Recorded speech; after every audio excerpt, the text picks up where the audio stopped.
Good morning, folks. What is good? My name is Paul K, and this is Saturday Mornings Outdoors on the spectacular Cape Cod Canal. And we're going to be fishing for striped bass.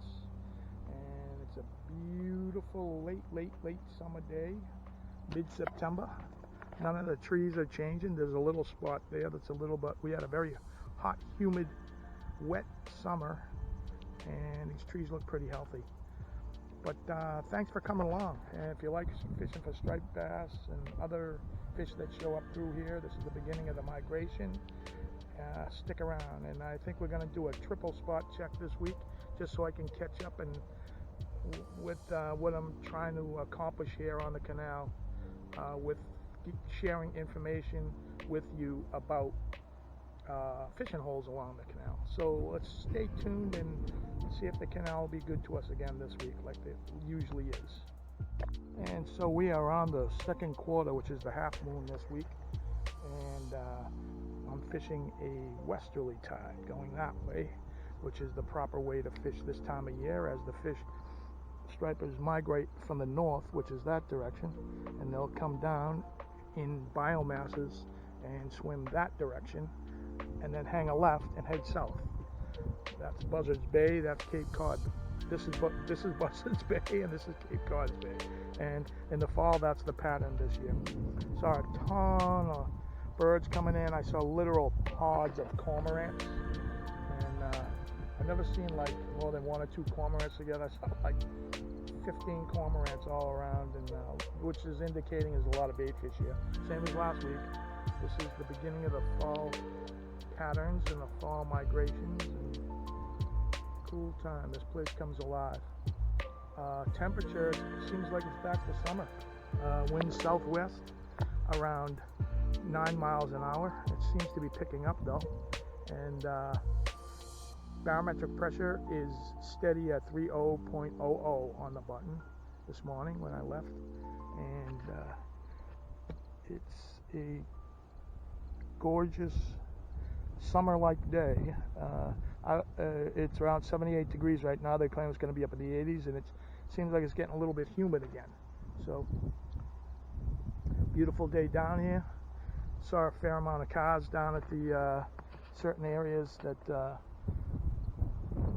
the parking areas, which means there's fishermen out here. So, let's see how she rolls.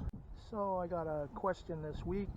Someone had asked, they see that I fish with a Van Staal, and how is it? And is it a ripoff, or is it a worth it? I've had it for 2 years now. They are expensive wheels. They're close to $1,000. That's a 250, which is surf sized.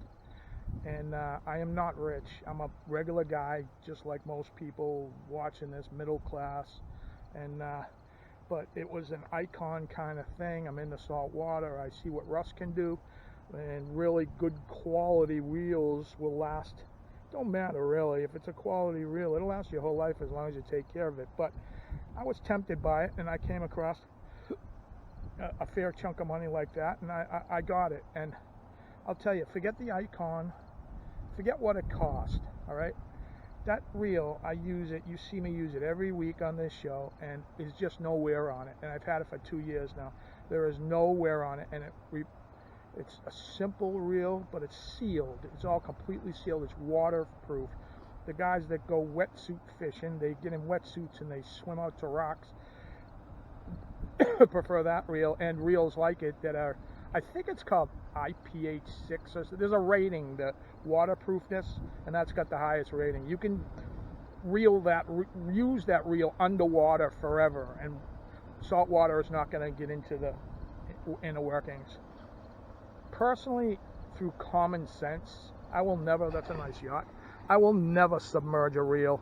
I'm not into skishing, that's what that wetsuit fishing is, but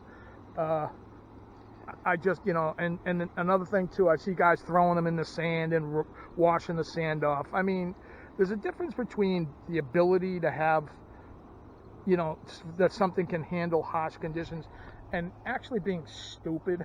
Sorry guys, but, you know, no, I throw my reel in the sand. I wouldn't throw a $100 reel in the sand, and but anyway, the bottom line is the thing has absolutely performed flawlessly. All you got to do is all your equipment. What I do, the standard stuff, you rinse them off after each and every single outing, and then I lightly coat them with WD-40, very, very lightly, and wipe it off, and that leaves a little waterproof film on them. And I honestly, I can say that Van Staal, I can speak for 2 years. That thing is going to last forever. And I mean, it is literally like the day I bought it. It's just absolutely a cast miles, beautiful drag on it, and it's a simple reel. And like I say, that waterproofing system is everything. But that's your answer. If you come across a giant chunk of money, you want the best of the best, you fish the surf, you will never have to, if you're limited on the amounts of, instead of buying three $300 reels, buy that and you'll be set literally for the rest of your life. I feel that. I can't really claim that statement because I haven't had it my whole life, but for the 2 years I've had it, it's like the day I bought it. You can shine that up and put it back on the shelf in the store and no one would know the difference. It's incredible, you know, and I take care of my stuff, so if you have the opportunity, buy them. A lot of manufacturers are coming out with the waterproof standard now in salt water, and you're going to pay for it, but very popular. Kuma's got them, Penn's got them, Shimano, all the big guys, you know, and so if your budget, you want a little bit lower budget, go for that. And they're all doing it. So last year a massive fish came swimming in really close and we couldn't identify it for a little while, and everyone was guessing that it was a mola, but it ended up being a goosefish. So, but anyway, what I would like to relate to you is identification of fish in fresh or salt water. You can go online and try to find it by memory. That's one way. The Division of Fisheries and Wildlife puts out a really nice chart. It's pretty big too, but it only has about 15 fish. They're the most popular fish in the area, but they don't have a smaller eclectic fish. So let's go back to the rat cave and I'll show you what I dug out for fish identification and how I found it may be somehow better. I know there's a website for birding. If you see a bird and you can snag a picture of it, if you put that picture online, I think it's AI, it automatically on this website will identify that bird for you, but they don't have it for fish yet. That would be cool to have for fish, and I bet it's coming. But let's go back to the rat cave and see what I've dug up. All right, we are at the infamous, gorgeously decorated rat cave. And Miss Denise says hi. Man, she is so hot always. I wonder how she keeps that figure. It never changes. She's awesome. Oh, wait a minute. She's metal. All right. I'd like to give a shout out to Sandra, one of our more witty and funny female subs. Hilarious comments all the time. She's from New Jersey. How's everything at Toity and Toyd? And tell your mother I said hello. Anyway, she said, Trail Boss, love your show. I think the rat cave looks like an Indian burial ground. That's exactly the feng shui I was going for. You absolutely nailed it. You are so perceptive, man. And I love you for that. By the way, do you chunk? You know I love you, Sandy. You're absolutely hilarious. So this week we're going to talk about freshwater and saltwater fish identification. I love the field guides. Audubon puts out extensive, and there's Peterson's, and there's many high-end ones that you can never get enough information about what's available to see out there. There's so much to identify, and you put the pieces together in our world, and then you become a better hunter and fisherman. But this is about identifying fresh and saltwater fishes. Hobo Joe says hi. So, Division of Fisheries and Wildlife puts out it's got about 15 or 18 specific fishes in the Massachusetts waters, but it's kind of limited. Beautiful pictures, and it's massive. It's 2 feet by 3 feet. It's not exactly conducive to carrying around with you, but The best I've ever found in my life. There might be a little bit hard to track down, but these are the absolute bottom line.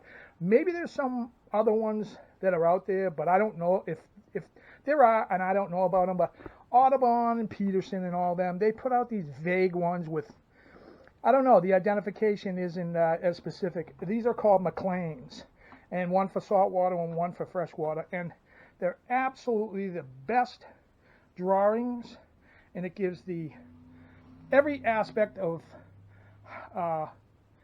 each fish that you're trying to identify, you know, the area, the range that it's in, and I have found nothing better and more concise, absolute accurate photographs. And it's the same with the freshwater one. They're a little hard to track down, but if you can get your hands on these and you really are interested in knowing about the different species, and it helps you 100% in your fishing, pick out these two, McLean's, and it's well worth your while. I'm sure eBay or online you can get them for $10 or $15 if you can find them. Maybe they're in print, new print, I don't know. These are sufficient for me, and I ended my search when I found these because they're so thorough. I don't think there's a fish in there that I have ever seen. There's a fish out there that isn't in these two books. These are the definitive as far as I'm concerned. So if you're interested in the identification of the fish that you're catching, and the bait fish, and the species of stuff like we had, like I said earlier in the video, a hard time identifying that monkfish, these are the books to go. So do yourself a favor, pick up a couple copies, and you'll find it very, very interesting reading just to breeze through these. And you'll see all the ones you know, but you'll also see and learn about the ones you don't know that's conducive in your area. But anyway, let's see how that guy's doing back at the game. And while you guys are fooling around ogling Miss Denise, I'm catching fish on.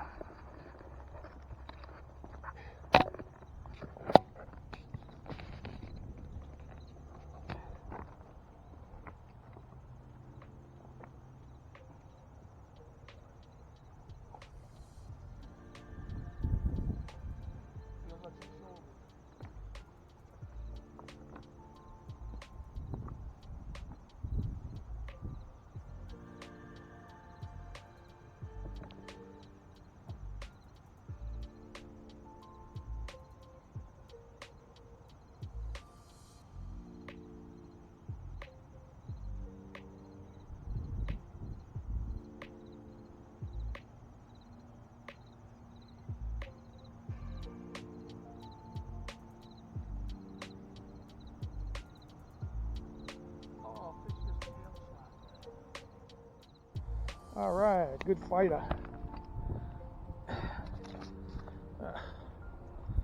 Here we go. Canal striper, baby.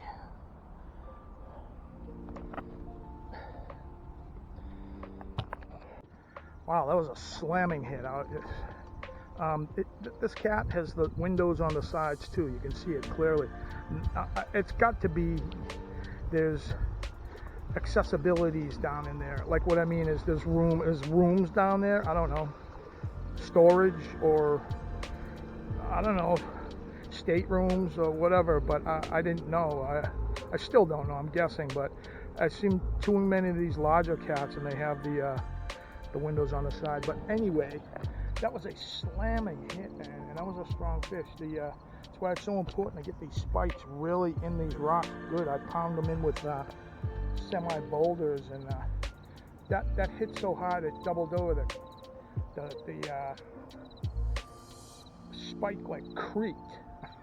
Which is, I think that's the best part of fishing, surf fishing, when you're chunking and bait fishing, you know, is the strike. And then the second part is the fight itself. That strike, geez, it's just something you dream about. It never ever gets old. It's so cool. But we are on the boards, and let's roll it. By the way, newcomers and visitors and all that, don't let the earlier comments on the Van Staal. I've been fishing my whole life, and that's a dream reel. It's something that I've always wanted to have, and when they came out and so forth. You can come down here. I did a few episodes ago. As long as it's a long cast reel and a relatively quality reel and rod, for around under $300, you'll have that rod and reel for the rest of your life. And not for the canal, only for the canal.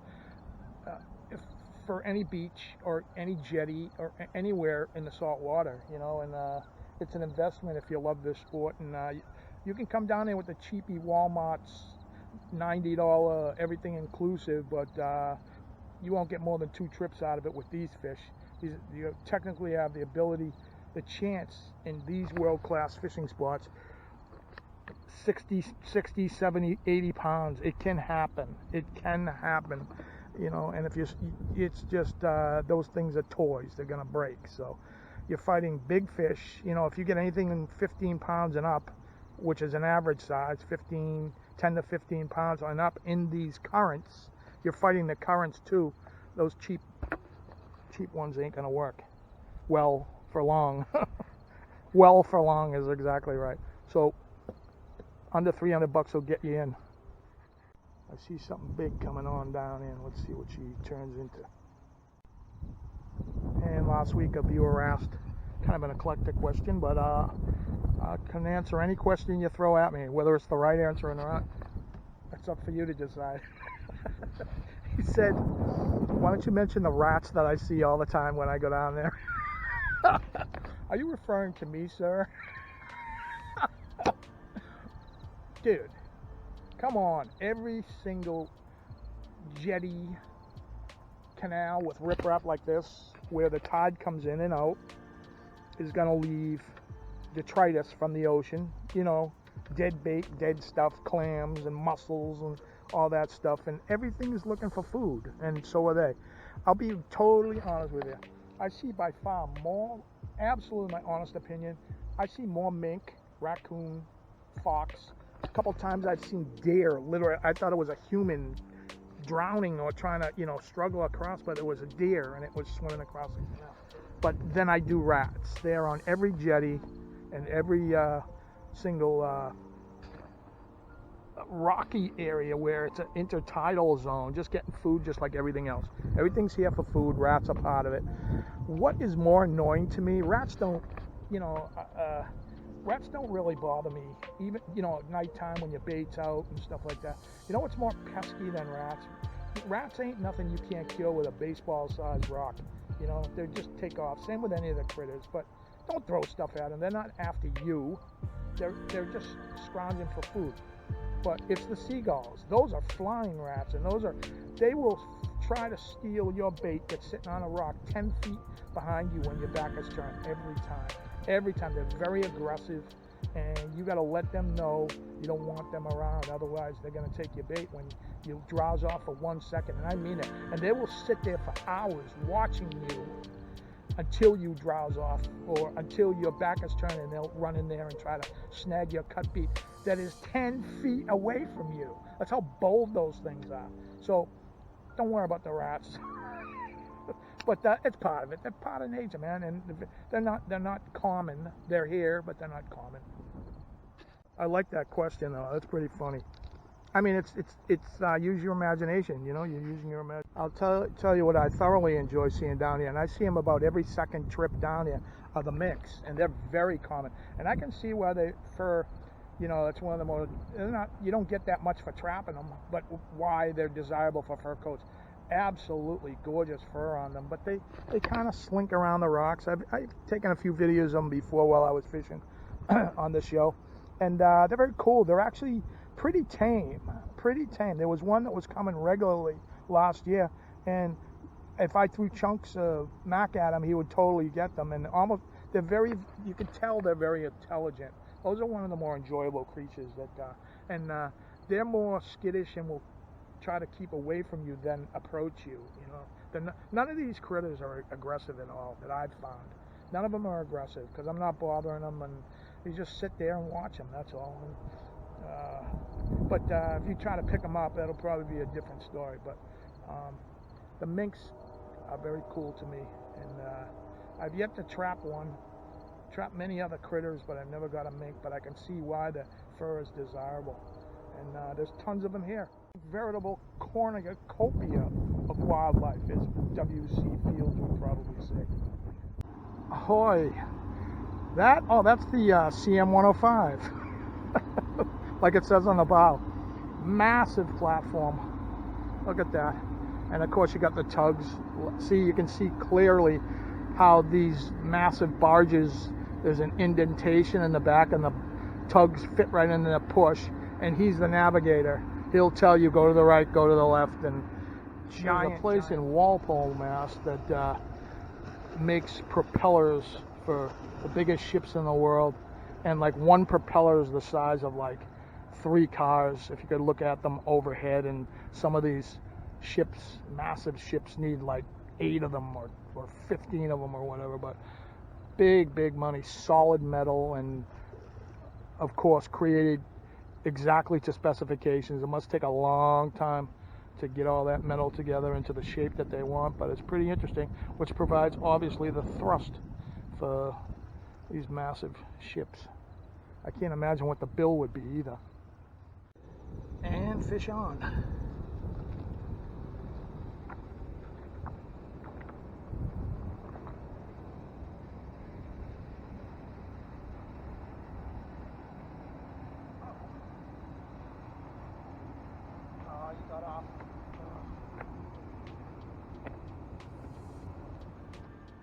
Well, swing and a miss, and the circle didn't catch on that, and it's kind of heartbreaking because you feel the fish on there and then it just goes slack. It's part of fishing, but good looking boat right there. Looks kind of like a tough guy, like a stubby and like a bulldog. A lot of room on that boat, enclosed room,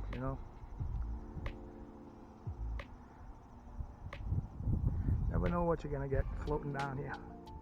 So she's slack right now, and it's flipping to the east, and been there for about 4.5 hours, and it's flipping to the east now. Gorgeous day out here, I'll tell you that. All signs of life. Not as much birds working as last week, but tons of wildlife, that's for sure. I keep interrupting the cricket in the background. He's telling me all about his week that he had. It's a restful sound, I'll tell you that. That's what's so recharging about this place. Fish on.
Nice size. Looks about a keeper black sea bass. I think the season's closed though.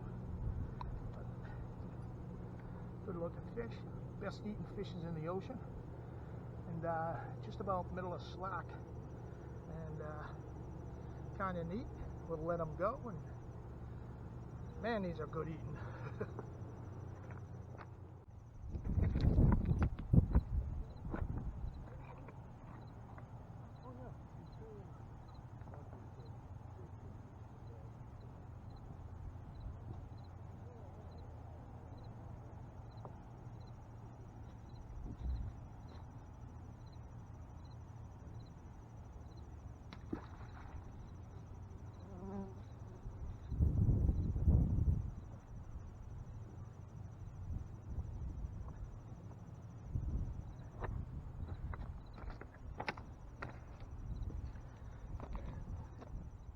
That was fun. It's starting to light up now.